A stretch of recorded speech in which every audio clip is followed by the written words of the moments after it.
Hello everyone, मेरा नाम है उत्कर्ष मिश्रा।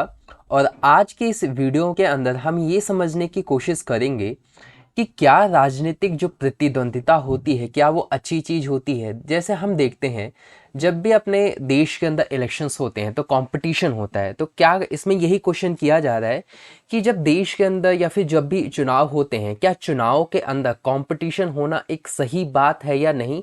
इसी से रिलेटेड इस टॉपिक के अंदर हम चीज़ों को समझेंगे। तो वैसे देखा जाए तो कंपटीशन होना तो अच्छी चीज़ है। क्यों? क्योंकि सर कंपटीशन अगर होगा ही नहीं तो फिर चुनाव ही किस बात का।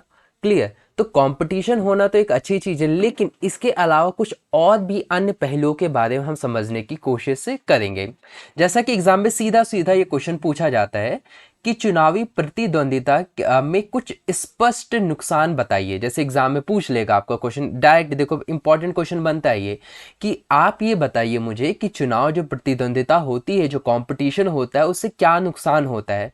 तो सबसे पहला नुकसान तो हमें ये देखने को मिलता है कि हर बस्ती हर घर में बंटवारे जैसी स्थिति हो जाती है। बिल्कुल सही कि गांव गांव घर घर बढ़ जाता है। इवन घर के अंदर अगर दो पक्ष के लोग हैं तो उनमें भी आपस में तकरार देखने को मिल जाती है।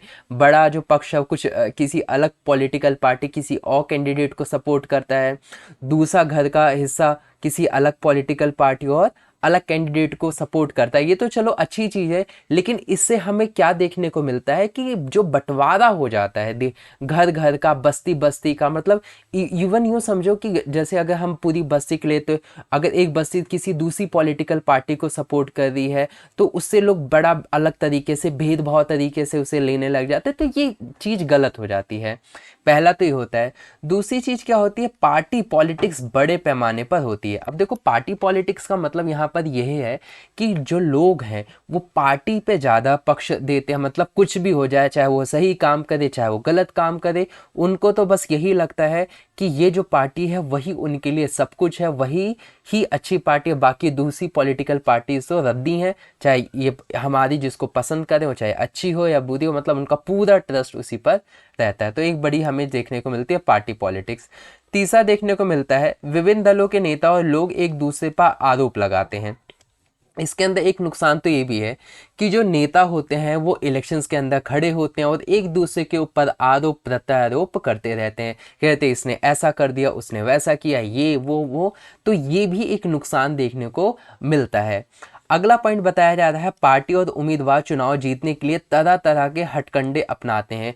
कि जो पार्टियां होती हैं, जो उम्मीदवार जो इलेक्शंस में खड़े होते हैं, वो जीतने के लिए तरह तरह के हथकंडे अपनाते हैं, लोगों को परेशान करते हैं, लोगों को पैसा देते हैं, उनको बिरयानी खिलाते हैं, दारू पिलाते हैं, इस तरीके की चीज़ें करते हैं ताकि उनको एक एक वोट मिल जाए, क्योंकि हर एक वोट की कीमत होती है, वैल्यू होती है उनके लिए।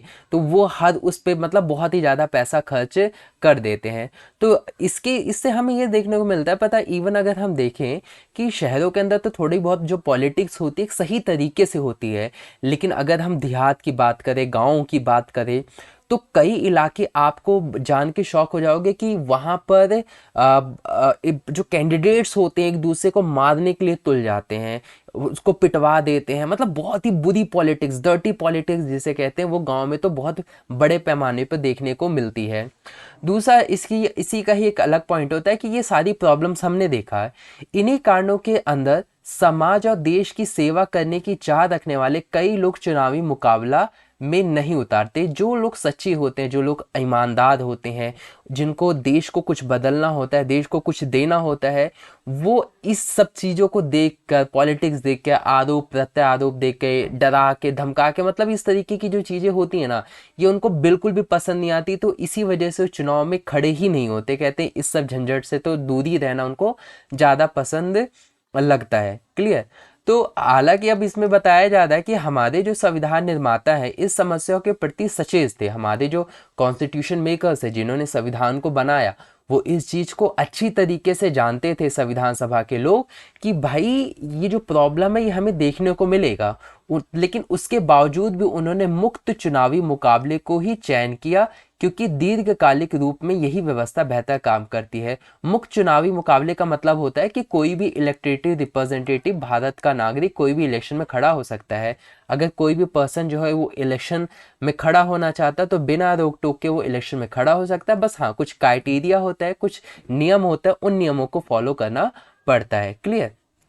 तो हमारे लीडर्स तो ये जानते थे जिन्होंने संविधान बनाया कि भाई देखो, देश के अंदर सिचुएशन तो ऐसी होगी, लेकिन वो ये मानते थे कि लॉन्ग टर्म के लिए ये चीज़ें अच्छी है। अभी शुरुआत में थोड़ी बहुत खिट पिट होगी, थोड़ी बहुत प्रॉब्लम होगी, लेकिन अगर लॉन्ग टर्म में हम इस चीज़ को देखें तो लॉन्ग टर्म में हमें ये जो फ़ायदा है वो बहुत मिलेगा, देश को इसका, देश के लोगों को इसका फ़ायदा बहुत मिलेगा। इसी वजह से उन्होंने इस चुनावी मुकाबले को चुना। अब आगे हम बढ़ें तो इसके साथ ये कुछ समस्याएं तो हमने पढ़ी, एग्जाम में पूछा जाता है, लेकिन कुछ और भी जो समस्याएं हैं वो हमें इस चुनावी मैदान के अंदर देखने को मिलते हैं। जैसा कि इसमें बताया जा रहा है, नॉर्मल सा पॉइंट है ये, एक आदर्श दुनिया में ही सभी राजनीतिक नेताओं को मालूम होता है कि लोगों का हित किन चीज़ों में है तथा वह सेवा की प्रेरणा से ही राजनीति में आते हैं, पर असल जीवन में ऐसा नहीं होता। अब ये कहा जा रहा है कि एक अच्छी जो पॉलिटिक्स होती है उसके अंदर जो राजनेता होते हैं, जो लीडर्स होते हैं, जो कैंडिडेट्स होते हैं, जो पार्टी होती हैं, वो इस चीज़ को जानती है कि जो जनता है उनसे क्या उम्मीदें कर रही हैं और जनता के प्रति वो सेवा की भावना से काम करते हैं। पर असल ज़िंदगी में ना ऐसी चीज़ें होती नहीं है, तो एक काल्पनिक चीज़ें टाइप हो गई। रियल लाइफ में ऐसी हमें चीज़ें नहीं देखने को मिलती। एक्चुअली हमें क्या चीज़ें देखने को मिलती है कि जो पॉलिटिकल लीडर्स होते हैं उन्हें तो बस अपने आगे बढ़ने और अपना करियर बनाने की चिंता होती है कि कैसे भी करके वो पॉलिटिक्स में आ जाए। अगर पॉलिटिक्स में आ गए हैं तो अपना करियर बनाने की चिंता रहती है, वो गाड़ियाँ खरीदते हैं, अपने घर बनवाते हैं। क्यों? कहाँ से वो बनाते हैं? वो जनता के पैसों का गमन करते हैं, वो घपले करते हैं, करप्शन करते हैं और अपना घर गाड़ी इस तरीके की चीज़ें करते हैं। क्लियर? अगला पॉइंट बताता है वे सत्ता में बने रहना चाहते हैं या अपने लिए बड़ी से बड़ी कुर्सी और ज़्यादा से ज़्यादा अधिकार चाहते हैं। वो ये चाहते हैं लीडर्स कि सत्ता में कैसे भी ना कैसे करके बने रहें। अगर वो सत्ता में हैं तो वो चाहते हैं कि उनका जो पद है बड़ी से बड़ी उनको कुर्सी मिले, ठीक है, और ज़्यादा से ज़्यादा वो अधिकार पाना चाहते हैं। एक तरीके से लालची हो जाते हैं पॉलिटिक्स के प्रति, वो बस इसी को ही सब कुछ समझने लग जाते हैं और जनता को तो भूल ही जाते हैं। हो सकता है कि उनमें काम करने की भावना भी हो, लेकिन इसमें बड़ा जोखिम है। अब आप ये सोचोगे कि सर सारे लोग तो ऐसे नहीं, मेरे इधर का जो लीडर है वो तो अच्छा है। हो, बिल्कुल हो सकता है, लेकिन क्या हम पूरे देश के लीडर्स की बात करें तो पूरे देश के लीडर्स में ऐसी भावना ना हो पाना, इस तरीके की जो भावना है किसी ना किसी लीडर के अंदर तो आ जाएगी। अगर आपके लोकेलिटी में जो लीडर है उनके अंदर ऐसी भावना नहीं है तो ये तो बहुत ही अच्छी बात है। क्लियर? अब हमें इसमें यह समझ में आता है कि अगर सर कई राजनेता ऐसे भी होते हैं, कई लीडर्स ऐसे भी होते हैं सर जिनको इन सारी चीज़ों की दिक्कत नहीं होती, मतलब वो केवल सेवा की भावना से पॉलिटिक्स में आते हैं, लेकिन हमें तो नहीं पता उनके माथे पे उन पे लिखा तो नहीं है कि वो अच्छे हैं या नहीं हैं। हम जोखिम तो नहीं ले सकते। इसी वजह से हमारे पास इस प्रॉब्लम को निपटने के लिए, इन प्रॉब्लम से निपटने के लिए उपाय है। ऐसे लोग जो लालची हैं, जो केवल अपना ही भला सोचते हैं, सोसाइटी का भला नहीं सोचते, इन लोगों से निपटने के लिए कुछ अपने पास उपाय है। वो उपाय कौन सा है?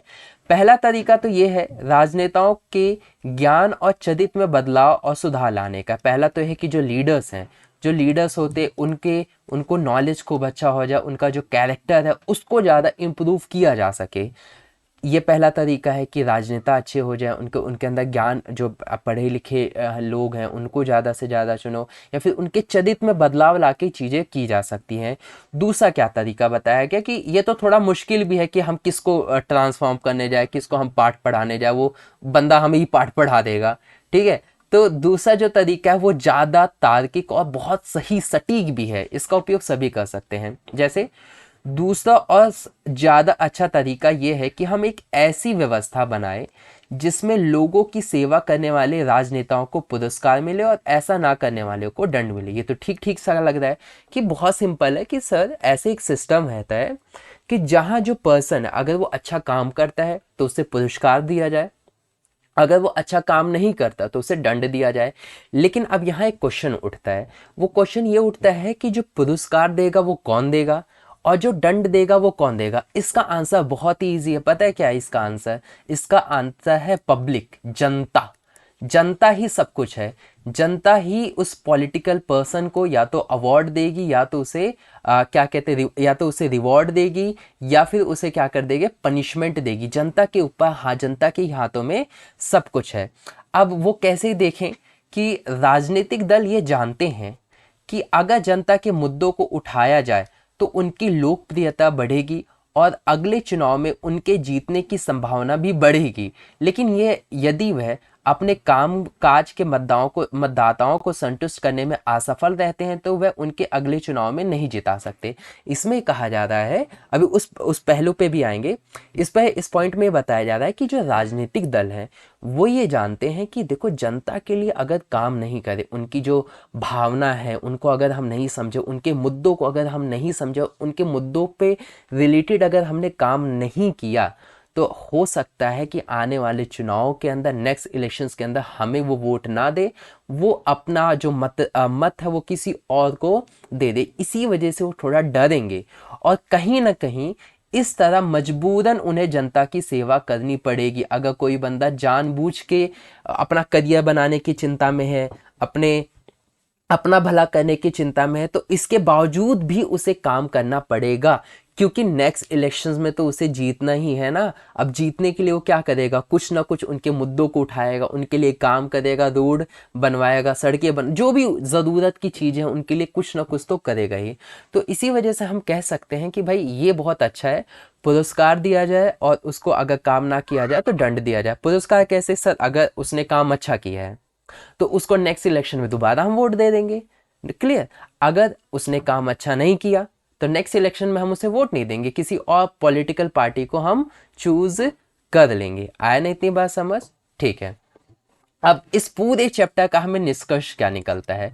निष्कर्ष अगर हम देखें तो हम ये पाते हैं कि राजनीतिक मुकाबले से संभव है कुछ भेदभावपन पे और लोगों में आपसी मनमुटाव पैदा हो, लेकिन आखिरकार इससे राजनीतिक दल और इसके नेता लोगों की सेवा के लिए बाध्य होते हैं। देखो, हो सकता है कि इलेक्शंस के अंदर जब कंपटीशन होता है तो जनता के अंदर, समाज के अंदर मनमुटाव पैदा हो, एक दूसरे के प्रति थोड़ी कड़वाहट आए, लेकिन देखा जाए तो ये ठीक भी है। ठीक इन द सेंस कि राजनीति के लिए ठीक है, क्योंकि राजनीति जो दल है, जो राजनीति करने वाले नेता लोग हैं, वो लोग कहीं ना कहीं सक्रिय होंगे और बाध्य होंगे कि उनको काम करना ही करना पड़ेगा। मतलब कह सकते हैं ना कि अब बड़ी चीज के लिए थोड़ा मोड़ा कष्ट जो है वो सहा जा सकता है, क्लियर। तो उम्मीद करता हूँ ये वीडियो आप लोगों को बहुत अच्छी लगी होगी, वीडियो में कोई डाउट नहीं आएगा। अगर इस वीडियो के अगर इंपॉर्टेंट क्वेश्चंस की मैं बात करूं तो देखो, इसमें यह है कि सीधा सीधा बहुत अच्छे तरीके से तरीके से मैंने आपको समझाया है कि क्या इसके नुकसान है। कुछ और नुकसान समझना है तो आप यहाँ से उतार सकते हो। फिर हमने उपायों की बात की कि क्या उपाय करना चाहिए जिससे प्रॉब्लम ना हो। फिर हमने कंक्लूजन पे आए कि देखो, ओवरऑल हमने ठीक है, थोड़ी बहुत प्रॉब्लम होती है सोसाइटी के अंदर, लेकिन उसका जो आउटपुट निकल के आता है वो बहुत ही देश के अंदर अच्छा निकल के आ रहा है, तो थोड़ा बहुत प्रॉब्लम तो सह लेंगे, क्लियर। इस तरीके से हमें ये वीडियो तो आप लोगों को 3 में से 2 काम करना मत भूलिएगा, लाइक, कमेंट एंड शेयर। ये आपके ऊपर है कि वो कौन सी चीजें आप लोग पसंद करते हो करना, बट करिए जरूर। मिलते हैं आप लोगों से नेक्स्ट वीडियो में।